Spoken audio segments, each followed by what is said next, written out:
Aviones de transporte C-17 de 150 millones de euros. Hovercrafts LCACs de 87 toneladas de peso y una red logística mundial que solo depende del Departamento de Defensa de los Estados Unidos. Son las sorprendentes herramientas de transporte que pueden desplazar hombres y material a cualquier escenario bélico del planeta. Hoy, en Maravillas Modernas, transportes militares.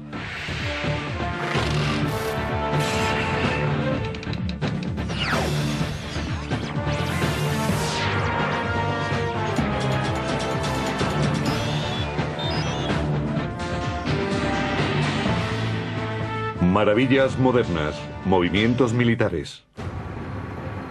El escenario está preparado. El combate se producirá a continuación. No importa cuál sea la guerra, ni la batalla, ni la época, es el apogeo del drama. Pero este es el tercer acto de la obra. Para ir a la guerra hay que trabajar mucho. Cualquier combate comienza bastante antes de que los soldados se enfrenten, cuando los mandos militares deciden que es posible ir al campo de batalla. Se utilizarán aviones, vehículos terrestres y barcos, y se les proporcionarán armas, municiones, comida y medicinas a los soldados.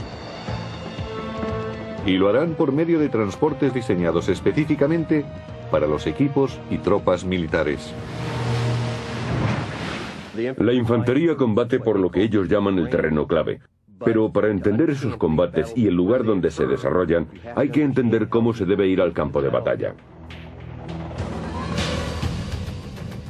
Los transportes militares varían desde los gigantescos portaaviones, a veces empleados en el transporte de tropas, a helicópteros pesados que llevan suministros a la zona de combate. También hay camiones, lanchas, vagones, barcos e incluso jeeps y Humvees.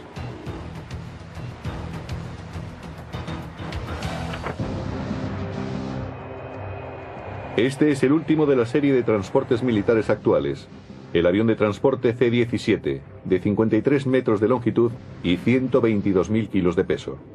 Es capaz de volar a 800 kilómetros por hora sin repostar a lo largo de 5.200 kilómetros. Con 4 motores turbofan de 19.000 kilos, su empuje combinado es de 76.000 kilos. El C-17 es un avión maravilloso, fiable y grande. Nos permite transportar 18 palets o cualquier número de pasajeros utilizando unas pistas muy cortas para despegar y aterrizar. Cuando fuimos a Afganistán y ocupamos la pista, tuvimos que operar desde ella, y era muy corta. En la bodega de este enorme avión pueden ir jeeps, Humvees e incluso carros de combate. Puede ser configurado para acomodar 102 paracaidistas, 144 soldados regulares o 48 literas para evacuación médica. El objeto de este avión es satisfacer cualquier necesidad de la Fuerza Aérea para llevar suministros lo antes posible al frente. El C-17 tiene algunas características espectaculares que le convierten en un favorito de los mandos logísticos. Una de ellas es su capacidad para repostar en vuelo. El C-17 normal carga 81.000 kilos de combustible y el de radio de acción extendido 100.000, con lo que llega muy lejos. El avión tiene instalado en la parte superior un sistema para repostar en vuelo y con él podemos permanecer en el aire todo el tiempo necesario. Otra de las características de este avión es que podemos volar con gafas de visión nocturna utilizando pistas muy poco iluminadas. Además, nos ayuda a descubrir amenazas en las zonas de combate. Es un avión muy fácil de pilotar porque está totalmente computerizado y lo hace todo él solo. Tiene piloto y gases automáticos. No tenemos más que conectarlos y el avión se ocupa de todo. Los motores turbofan son un híbrido de los reactores y los antiguos motores de hélice. El C-17 es la culminación de casi un siglo de investigación y desarrollo de la aviación militar. Es el más reciente de los aviones cargueros, designados con la letra C de carga, del arsenal de las Fuerzas Aéreas norteamericanas. Antes del siglo XX, el transporte se hacía por tierra y mar, pero a lo largo del siglo, el transporte aéreo se convirtió en una de las herramientas logísticas más efectivas y eficientes. Los transportes militares norteamericanos comenzaron con aviones de hélice desarrollados a finales de los años 30, concretamente con los C-47 y los C-46. Es interesante el salto dado entre la Primera y la Segunda Guerra Mundial. En esta última, la tecnología permitió emplear aviones polimotores de pistón capaces de transportar 2.700 kilos en el caso del C-47 y 4.500 kilos en el caso del C-46. El C-46 Comando transportaba 50 hombres y tenía 2 puertas de carga. El más familiar C-47 cargaba 28 hombres y tenía solo una puerta de carga. Sirvió en combate remolcando planeadores y lanzando paracaidistas sobre territorio enemigo. Durante la posguerra se emplearon aviones de pistón como el C-119 Boxcar, que fue sustituido por el Hércules C-130, un caballo de batalla provisto de turbohélices. Más adelante apareció el C-141 Starlifter. El más grande de todos es el gigantesco C-5, que entró en servicio a finales de los años 60, siendo el avión más grande del mundo de su tiempo. Pero un transporte militar de 75 metros de longitud, 20 de altura y una carga de pago de 122.000 kilos con un peso máximo al despegue de 380.000 kilos, ocupa un cierto espacio y necesita pistas de 2.400 metros de longitud. Y por eso surgió el C-17, que siendo más pequeño y ágil, puede hacer lo que el pesado C-5 nunca podría hacer en lugares donde tampoco podría llegar. El C-17 fue concebido en 1980 cuando la Fuerza Aérea Norteamericana pidió un carguero muy versátil con una gran capacidad de carga, combinada con despegues desde pistas no preparadas y en condiciones de combate. Obviamente, el C-17 es más pequeño que el C-5 Galaxy. Su tamaño en conjunto se aproxima más al C-130 o al C-141, pero transporta más carga que ambos. Con un avión más pequeño, cuya fabricación cuesta menos dinero, conseguimos una flota mayor de 117s.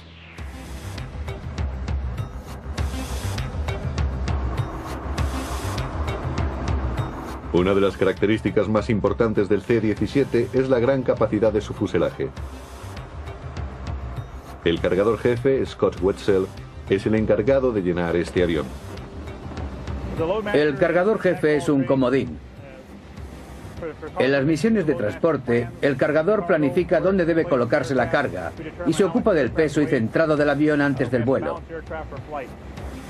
Cuando llevamos pasajeros, somos los que les damos comidas, mantas, almohadas y otros artículos.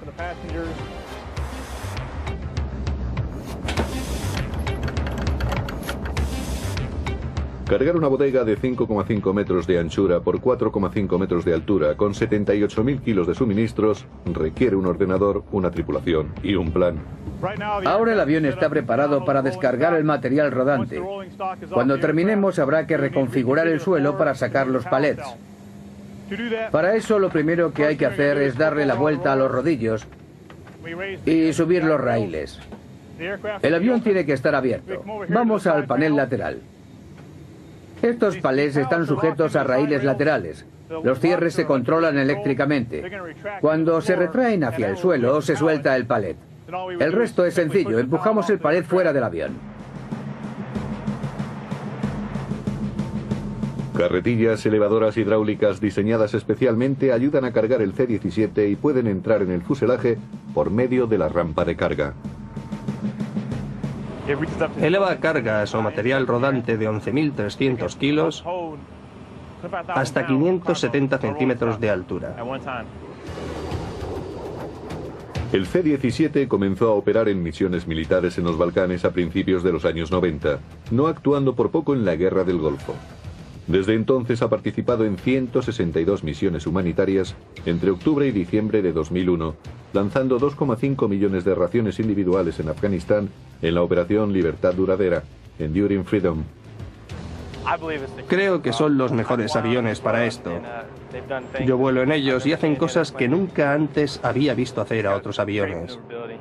Tiene una gran maniobrabilidad, despega y aterriza en muy poco espacio. Carga cualquier cosa. Es un gran avión. Un simulador de vuelo especialmente construido ayuda a los pilotos a familiarizarse con el C-17, aunque gran parte del vuelo real se hace por medio de los ordenadores de a bordo. Con esta palanca hacemos que el avión gire o suba.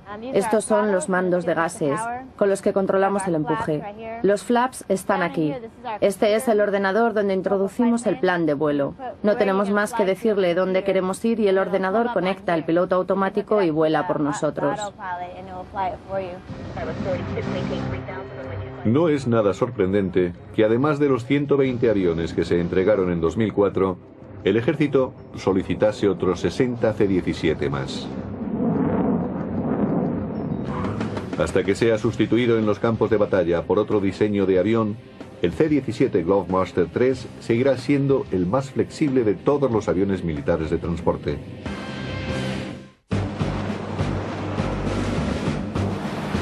En junio de 1944, un constructor de barcos de Luisiana contribuyó a derrotar a las potencias del eje cuando los aliados desembarcaron en la Francia ocupada. Andrew Jackson Higgins fue quien construyó las embarcaciones que ganaron la Segunda Guerra Mundial en Europa. Eisenhower le dijo al historiador Stephen Ambrose que fue Andrew Higgins quien ganó la guerra, una afirmación increíble. Y Adolf Hitler dijo que Higgins era el nuevo Noé, debido a las embarcaciones que diseñó y desarrolló. Hitler y sus generales emplearon años en fortificar la costa de la Europa ocupada con artillería costera, fortificaciones y obstáculos en lo que se llamaría la muralla del Atlántico. Los puertos de aguas profundas como Cherburgo, Le Havre y el cercano Calais eran los lugares que más probabilidades tenían de ser invadidos, por lo que se fortificaron más. Por esa razón, los aliados no desembarcaron allí. Además, Andrew Higgins había diseñado una embarcación que hacía que esos puertos fueran innecesarios. Todos los diseños de Higgins tenían poco calado para pasar sobre minas ocultas y el fondo era casi plano para adentrarse en las playas. Ciertas lanchas tenían una rampa frontal que les permitía la descarga rápida de soldados, jeeps, carros de combate e incluso pequeños bulldozer. Gracias a Higgins, siempre que los aliados tuvieron que desembarcar, no necesitaron barrer las minas de los puertos, porque no tenían que tomarlos para que desembarcaran sus tropas de asalto. Las lanchas de Higgins fueron cruciales para ganar la Segunda Guerra Mundial, principalmente porque permitieron que los aliados transportaran sus tropas desde barcos en aguas profundas hasta playas abiertas. Esta era una posibilidad desconocida hasta entonces. Higgins era un importador de madera de Luisiana muy emprendedor que se dio cuenta de que podía ganar más dinero convirtiendo la madera en barcos en lugar de venderla. Empezaron a construir barcas para los cazadores que trabajaban en las compañías de pozos petrolíferos para ir por pantanos y aguas someras. Podían subir por encima de los bancos de arena y retirarse sin dañar la proa o la hélice. Cuando Higgins se enteró durante los años 30 de que la Marina estaba tratando de desarrollar sin mucho éxito una lancha de desembarco, creyó que se le presentaba la oportunidad de vender un diseño suyo. Al principio la Marina no estuvo interesada. Fue un irlandés el que dijo que no esperaría una oportunidad para llamar a la puerta. Le pegó una patada a la puerta para que le escuchasen.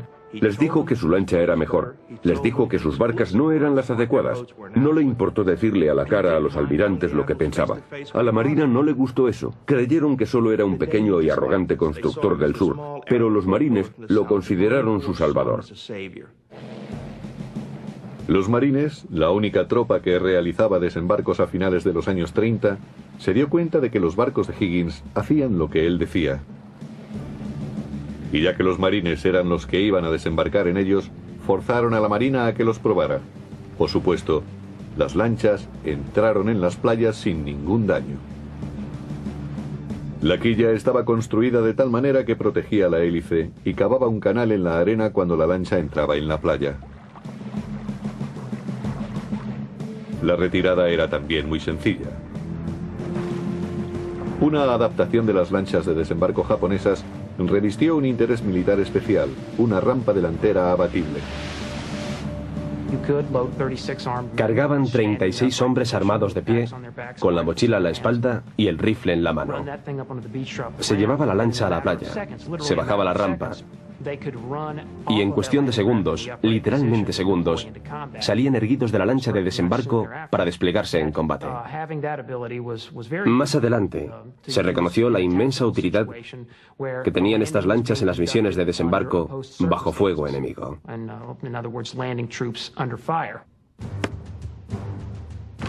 Los diseños de Higgins se convirtieron en los LCP, embarcación de desembarco de personal, y en los LCVP, embarcación de desembarco de vehículos y personal, para soldados y equipos como jeeps y pequeños tractores oruga. También construyó los LCM o embarcaciones mecanizadas de desembarco para vehículos acorazados. Higgins diseñó más de 60 lanchas de desembarco distintas. Los medios de producción masiva de Norteamérica se encargaron de que hubiera suficientes para derrotar al enemigo. Los Estados Unidos produjeron y equiparon con vehículos de desembarco prácticamente a todos sus aliados a lo largo de la guerra. Solo la Higgins Industry de Nueva Orleans fabricó 20.000 vehículos de desembarco. Una gran orden para un pequeño constructor de embarcaciones. Las lanchas estaban construidas en madera casi por completo, a excepción de la rampa que era metálica. Hacerlas de metal habría sido demasiado caro y complicado. Higgins se las arregló para adquirir los 3 últimos barcos que salieron de las Filipinas con madera de caoba antes de que los japoneses invadieran las islas. Utilizó la caoba porque era muy dura. Al acumulárselo los pedidos, Higgins tuvo que construir una fábrica mayor. Mientras la terminaba, fue necesario montar las embarcaciones en las calles de Nueva Orleans. El trabajo que Higgins debía realizar para contribuir al esfuerzo bélico era tan grande que tuvo que emplear un enorme porcentaje de los trabajadores de Nueva Orleans. Sabía que necesitaba a todos los que pudieran trabajar y empleó a 20.000 personas. La raza no le importaba. Contrató a gente en los salones de belleza, a conductores que no encajaban bien en las empresas de la comunidad local. Pagaba unos salarios más altos porque necesitaba personal. Los empleados estaban encantados con Higgins. No era un industrial para la galería. Sabía cómo contribuir al esfuerzo bélico y era respetado por eso. Lo mismo opinaban los soldados que llevaron las lanchas de Higgins a Normandía. A las rampas las llamaban las puertas del infierno. Eran la única protección de los soldados. El metal detenía las balas. Para los hombres que estaban detrás de la rampa, debía ser aterrador saber que cuando esta cayera, no habría nada que detuviera los disparos que entraran en la cámara. Las lanchas fueron diseñadas para proporcionar soporte logístico, no para protegerse contra el fuego enemigo. Las rampas se utilizaban para descargar el equipo, pero cuando eran bajadas, los soldados perdían la protección. Uno de los más famosos desembarcos en que participaron las lanchas de Higgins fue el de Normandía, donde llevaron soldados a algunos de los más fieros combates de la guerra. Debido a la marea alta y otros factores, en la playa de Omaha, no todas las lanchas pudieron desembarcar los soldados en la arena, teniendo que hacerlo en el agua. Algunos hombres saltaron por la borda y cayeron en aguas profundas. Cargados con el equipo, muchos se ahogaron. Pero la gran mayoría de las embarcaciones llegaron lo suficientemente cerca de las playas para desembarcar a los soldados. Una vez allí, fue imposible expulsar a los aliados. Los desembarcos se realizaron el 6 de junio. En los 3 meses que siguieron, se tuvo que dar soporte logístico a los ejércitos que combatieron en Normandía. No habíamos capturado Cherburgo. No habíamos capturado Le Havre. En otras palabras, no se había capturado ningún puerto de aguas profundas. Solo había una forma de mantener los 250.000 hombres que combatían en Normandía. Solo había una forma de proporcionarles munición, agua potable, combustible y hasta un par de calcetines extra. Y fue llevándoselos a las playas abiertas capturadas el 6 de junio. Aunque justamente famosas por su actuación en Normandía, las lanchas de desembarco de Higgins demostraron ser muy útiles a lo largo de toda la guerra, incluyendo 115 operaciones en el Pacífico conocidas como desembarcos del día D. Incluso fueron útiles después de que terminara la contienda, mucho después de que Andrew Jackson Higgins muriera en 1952.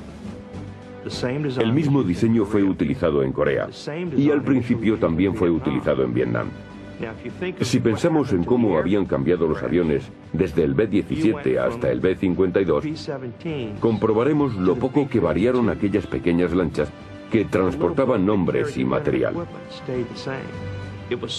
Su diseño era tan perfecto que no hubo necesidad de introducir cambios hasta que llegó el Overcraft, los modernos vehículos de desembarco o LCACs. En nuestros días, casi todas las embarcaciones de Higgins de la Segunda Guerra Mundial se han podrido ya.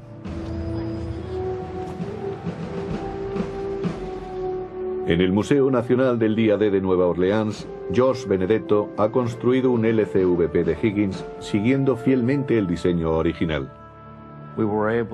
Encontramos algunos trabajadores de Higgins que todavía vivían y aprendimos mucho de ellos. Teníamos bastantes planos y algunos libros. La estructura de la lancha es 4 veces mayor que el esqueleto típico de la mayoría de las barcas. Cuando flota en reposo, la parte inferior de la rampa está por encima del agua. Tiene un sistema de sellado que es increíble. Se aprieta muy fuerte contra el casco impidiendo que el agua que la bate entre en el interior. Los aliados hicieron una buena inversión con Higgins y sus vehículos de desembarco. Sus embarcaciones demostraron ser táctica y logísticamente insustituibles durante una de las más importantes invasiones de la historia de la humanidad. Con ellas, desde las playas de Normandía, pudieron iniciar la marcha hacia Berlín y ganar la guerra.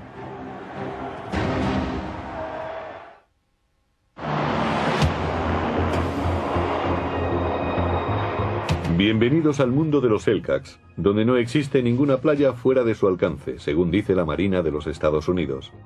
El entrenamiento y mantenimiento en los LCACs, o vehículos de desembarco de colchón de aire de la Marina, se realiza aquí, en Camp Pendleton, a las afueras de San Diego, California. En cierto sentido, los LCACs son descendientes de las lanchas de desembarco de Higgins. Se dice que los LCAC son el siguiente paso en la evolución de la tecnología de los vehículos de desembarco. Durante la Segunda Guerra Mundial, la tecnología de desembarco permitió que unas embarcaciones con motor llegaran a las playas, bajaran las rampas y descargaran.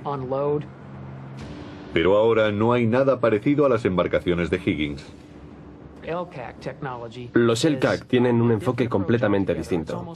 Es como si comparáramos un avión con motor de pistón con otro con motor de reacción. Es una embarcación que flota por el agua sobre un colchón de aire, que sale del mar para pasar a una playa abierta y que luego continúa por la tierra. Flotando sobre agua, tierra, hielo o nieve, los LCACs pueden operar entre temperaturas que van desde bajo cero hasta los 50 grados.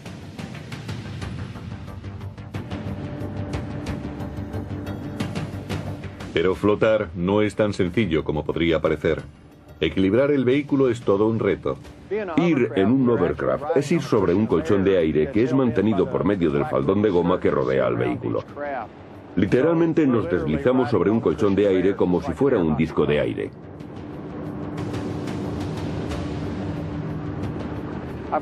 Es como si tuviéramos que hacer equilibrio sobre el filo de una navaja.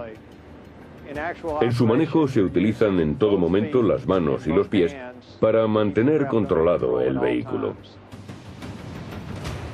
Estos transportes de 22 millones de euros pueden transportar más de 60 toneladas de cargas de pago. Viajan a velocidades que se acercan a los 80 km por hora y tienen un radio de acción superior a 300 km con un depósito de 27.000 litros. Para operarlo se utilizan muchos controles. Hay que trabajar mucho. Se llevan auriculares en ambos oídos. Y el navegante y el jefe del vehículo trabajan en equipo. Hay mucho que hacer. 4 turbinas de gas TF-40B proporcionan 3.955 caballos al vehículo de 25 metros de longitud y 6 metros de altura. Las hélices de 3,65 metros lo impulsan hacia adelante y contribuyen a mantener erguido al vehículo, pero se necesita algo más para levantar un LCAC por el aire. Lleva 4 de los que llamamos fanes de sustentación que, cuando los motores están funcionando, absorben el aire del exterior y lo fuerzan hacia abajo del vehículo. Eso hace que se eleve aproximadamente 1,5 metros. Empujan más de 16 metros cúbicos de aire por segundo. La mitad del aire va a los sopladores de proa, la otra mitad va a la bolsa y se encargan de sostenernos en el aire. Los sopladores de proa se usan para dirigir el vehículo. Si los sopladores apuntan hacia la izquierda, el vehículo gira a la derecha. Si apuntan hacia la derecha, gira a la izquierda. La tripulación típica de los LCACs está compuesta por 5 personas.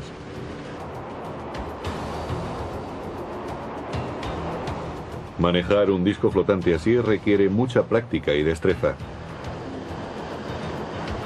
Es muy complejo, porque es multidimensional. Hay que estar muy atento cuando se va en él. Las superficies planas son por donde mejor se deslizan los hovercrafts. En terrenos con colinas o matorrales de más de 30 centímetros tienen problemas. Si por alguna razón pierden el colchón de aire o la sustentación, disponen de cajas de flotación que impiden que se hundan.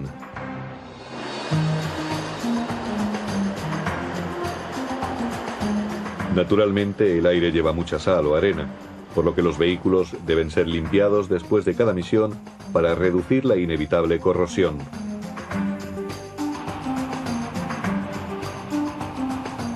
A pesar de su precariedad aparente, su construcción es muy robusta y han demostrado tener gran valor como transportes militares. Los LCACs fueron diseñados con los equipos de los marines en la mente. Por eso podemos transportar en ellos de todo, desde los Humvees hasta el carro de combate M1A1 Abrams. Los LCACs fueron desplegados durante la Operación Libertad Duradera para llevar hombres y suministros desde los barcos hasta los puestos avanzados costeros. Estuve allí y cumplimos con nuestro deber. Realizamos la misión. Fuimos los primeros en llevar los soldados a la playa. Sentí que había servido a mi país cumpliendo con mi obligación. La Marina de los Estados Unidos mantiene una flota de unos 100 LCACs, 35 en cada costa. Con una vida de unos 20 años, se han convertido en unos de los mejores transportes militares de la Marina.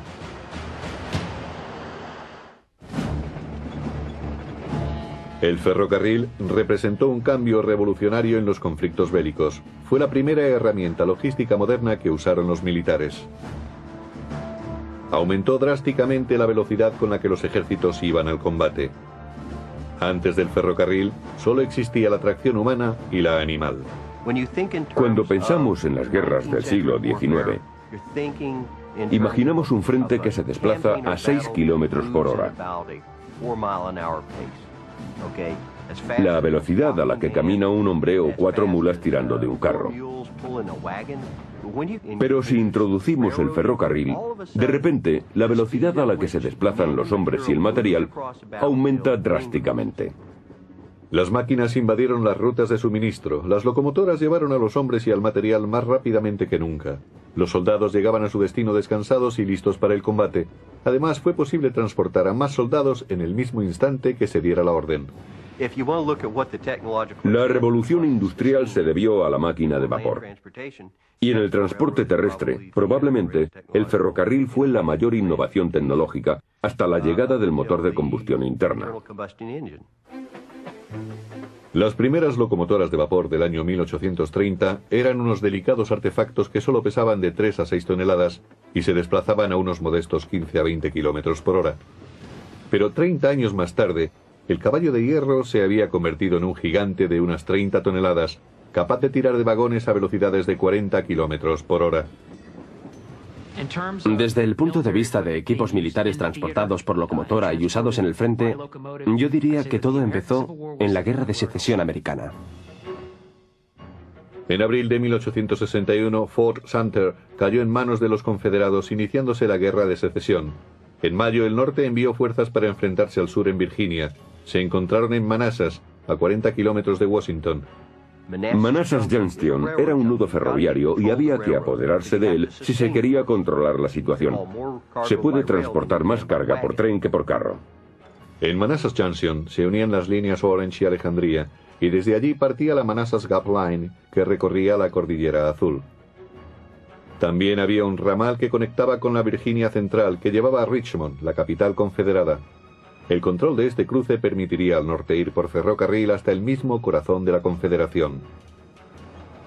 Pero el sur actuó rápidamente en la que sería la primera gran batalla de la guerra. En la víspera del ataque, que comenzó el 21 de julio de 1861, los confederados desplazaron rápidamente por tren 11.000 soldados desde Shenandoah Valley hasta Manassas, 100 kilómetros, para reforzar los soldados que ya se encontraban allí. Al final, el sur consiguió la victoria. En la batalla de Manassas, el sur desplegó en el frente antes de la batalla más soldados y más rápidamente que el norte. Pero es un ejemplo raro. El sur no se volvió a beneficiar de una acción así durante la guerra. Desde Manassas en adelante, el ferrocarril se convertiría en un transporte militar imprescindible tanto para hombres como para material. Desde entonces, todos se dieron cuenta de que las conexiones del ferrocarril eran objetivos bélicos fundamentales. Los expertos y los mandos podían haber previsto el resultado solo con fijarse en la densidad ferroviaria. Si hubieran reconocido el increíble valor militar de las líneas de ferrocarril, si hubiese sabido inmediatamente el resultado del conflicto, pues el poderío industrial del norte era muy superior al del sur. No solamente el norte podía construir locomotoras más rápidamente, sino que inició la guerra con más de 2/3 de línea ferroviaria que el sur, 35.000 kilómetros contra los 14.000 del sur. Además, la revolución industrial estaba mucho más implantada en la Unión que en el agrícola sur. Existían centros mineros y refinerías en lugares como Nueva Inglaterra, Nueva Jersey y Pensilvania, y consecuentemente había más obreros metalúrgicos. De hecho, el 96% de las locomotoras del país fueron fabricadas en el norte en tiempos de la Guerra de Secesión.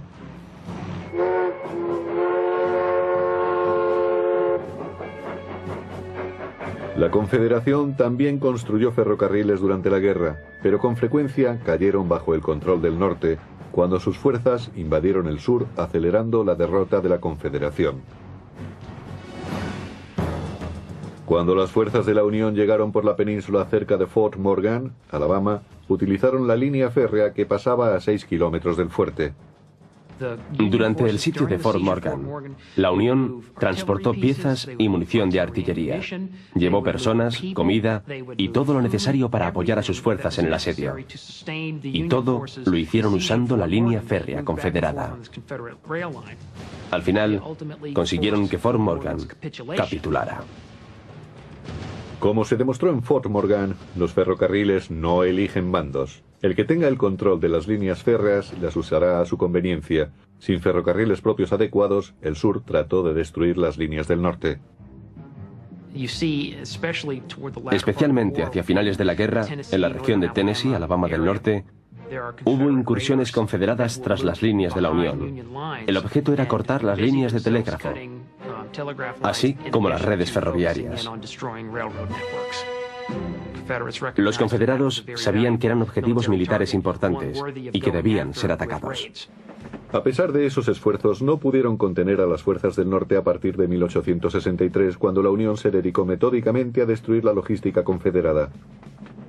La clave consistía en impedir que el sur se autoabasteciera llevando comida, hombres o material desde los centros de producción del oeste hasta el este. Por eso, Atlanta era un punto vital, porque las líneas confluían allí. Si se tomaba Atlanta, el sur estaría dividido. El sur reconoció su derrota en 1865, 8 meses después de la caída del centro ferroviario de Atlanta. Después de la Guerra de Secesión, aparecería el motor de combustión interna, que llegaría a dominar el transporte terrestre mecanizado. Pero el primer transporte militar masivo continuó proporcionando un soporte logístico vital durante la Primera y Segunda Guerras Mundiales, transportando tropas y carga, especialmente en Europa.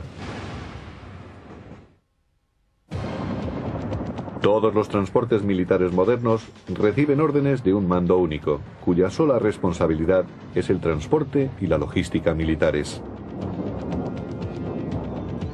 En la base aérea de Scott, Illinois, se encuentra el Mando de Transporte de los Estados Unidos, centro de la logística militar norteamericana. Un general de la Guerra de Secesión dijo: la victoria es para quien llega el primero y con más efectivos. Estamos muy orgullosos del mando de transporte y del trabajo de nuestros soldados, porque con ellos nuestro país resultará victorioso en un conflicto bélico. El mando de transporte norteamericano coordina el transporte por tierra, mar y aire para el Departamento de Defensa en tiempo de guerra y de paz. El mando se compone de 3 sistemas militares: el de la Fuerza Aérea, el de la Marina y el del Ejército de Tierra. Antes de cualquier guerra, los expertos militares han tenido siempre en cuenta 3 importantes factores. Uno es el táctico en el campo de batalla, otro es la guerra estratégica. El tercero es la logística para transportar soldados y establecer y mantener líneas de suministro durante el conflicto por medio de transportes militares. La logística siempre ha sido el cordón umbilical de cualquier acción militar. La clave consiste en llegar al teatro de operaciones de manera que podamos mantener la guerra de forma continuada. En lo que respecta al ejército norteamericano, todo se hace a través del mando de transporte.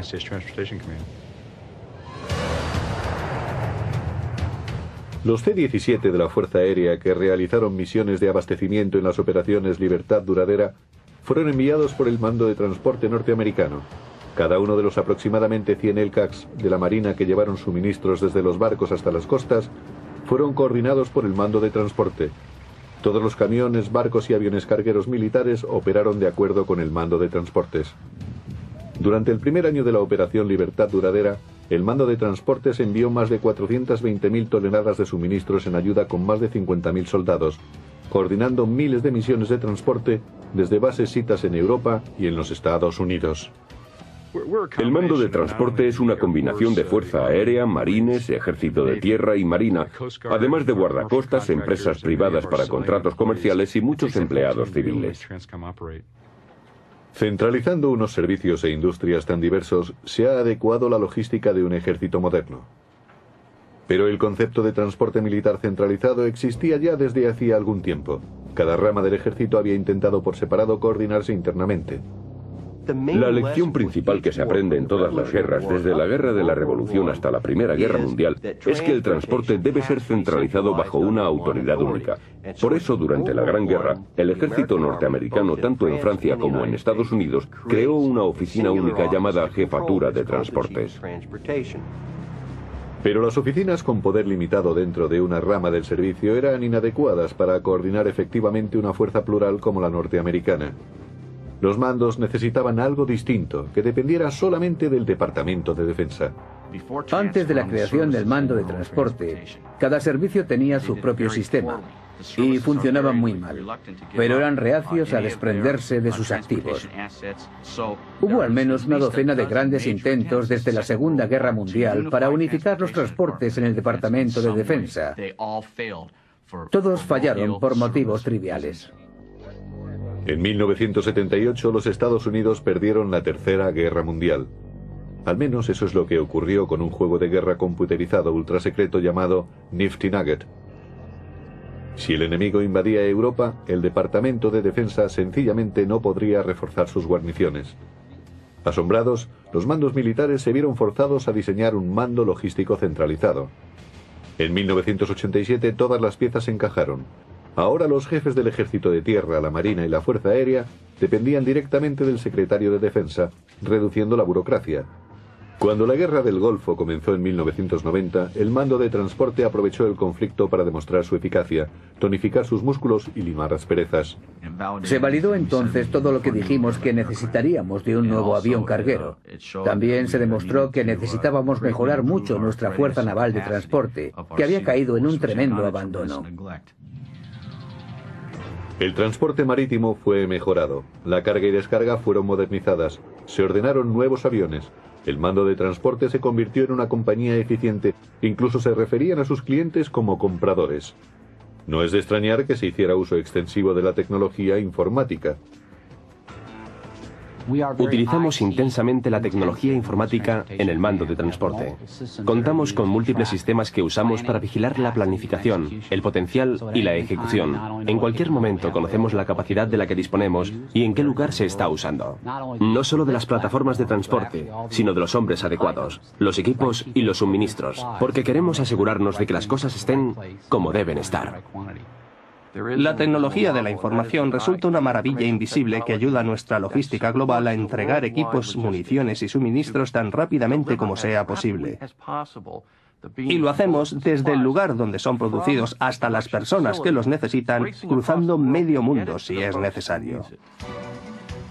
Al igual que en el sector privado, el mando de transporte norteamericano controla sus equipos con chapas de identificación por radiofrecuencia y con códigos de barras computerizados. Manda el 80% de sus envíos a través del sector privado. Las compañías civiles pueden transportar en cualquier momento carga e incluso soldados para el mando de transporte. Nos ocupamos de elegir a quién utilizaremos para transportar nuestros cargamentos. Cuando trasladamos personas, lo más frecuente es que lo hagamos por medio de transportes comerciales. La coordinación de todas las misiones de transporte se hace aquí, en el Centro de Control de Movilidad. El Centro de Control de Movilidad está esencialmente dividido en 3 secciones. Justo aquí tenemos lo que afectuosamente llamamos la nave espacial Enterprise, que es el equipo de acción en crisis. Es una célula que trabaja para el mando 24 horas al día, 7 días a la semana. Si hay una petición telefónica en cualquier lugar del mundo, la llamada se recibe aquí. A la izquierda vemos la sección móvil, que está dirigida para satisfacer las necesidades de los jefes en los campos de batalla de todo el mundo. Las necesidades logísticas diarias de los mandos regionales son atendidas en este departamento. La tercera sección del Centro de Control Móvil es la que llamamos la sección de coordinación de peticiones.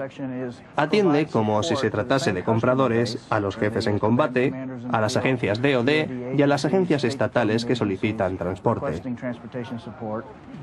Pero estos hombres se distinguen porque se ocupan de los visitantes distinguidos, entre los que se incluye el presidente de los Estados Unidos. Aunque el ámbito del mando de transporte se extiende más allá de los conflictos locales, una de sus principales responsabilidades es evaluar planes de guerra desde el punto de vista logístico. Cuando un jefe de campo decide cuál será su plan de acción, este nos llama a nosotros para que decidamos si podemos ayudarle a desarrollarlo con los efectivos que tenemos. Puede que solo sea pedirle a alguien que se presente un día más tarde para ir a otro sitio y hacer así posible el transporte. Con una logística fuerte, los mandos militares pueden satisfacer mejor las necesidades tácticas y estratégicas. En otras palabras, hacer todo el trabajo posible antes de que los soldados arriesguen sus vidas en el frente. Un viejo refrán dice: los aficionados estudian táctica, los profesionales logística. Por eso, no solo nos centramos en mejorar cosas, sino que avanzamos para desarrollar y modernizar todos los sistemas. Ponemos nuestros conocimientos a su servicio, invertimos nuestro dinero en ellos para estar al día. Estas inversiones incluyen ampliar y mejorar los transportes militares, vehículos terrestres, barcos y aviones, que siempre han sido la espina dorsal de cualquier sistema defensivo. El mando de transporte norteamericano se ha convertido rápidamente en una herramienta logística tan importante como los vehículos que emplea en todo el mundo.